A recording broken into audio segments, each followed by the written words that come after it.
आपण पाहत आहात सुपरफास्ट 24 तास न्यूज, बातम्यांचा खरा वेग।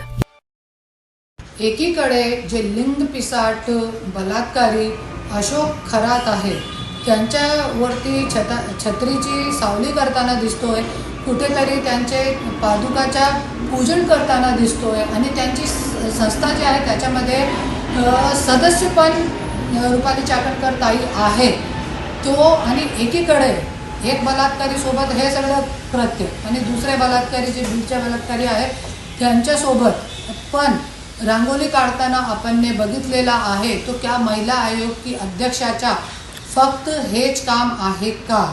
आणि कशासाठी महिला आयोग की अध्यक्षाला हे पदावर ठेवलेला आहे? आज महाराष्ट्राची महिलांना कुठेही न्याय भेटत नाही हे मी काम करताना बघितलेला आहे। त्याच्यासाठी सरकारकडून माझी विनंती आहे, लवकरच लवकर महिला आयोग की अध्यक्षाचा राजीनामा घ्या, अन्यथा मी उपोषणवर बसणारे मंत्रालय समोर जोपर्यंत राजीनामा घेत नाही तोपर्यंत मी उपोषणवर बसणार आहे। आणि रुपाली चाकणकरचे विरोधात त्यांचा कार्यकाळ संपलेला आहे, त्याच्यासाठी त्यांना राहण्याच्या पदावर अधिकार पण नाही आहे। त्याच्यासाठी मी हायकोर्टामध्ये पण टाकलेली आहे, त्याच्यामध्ये नोटीस जाहीर पण झालेला आहे। धन्यवाद।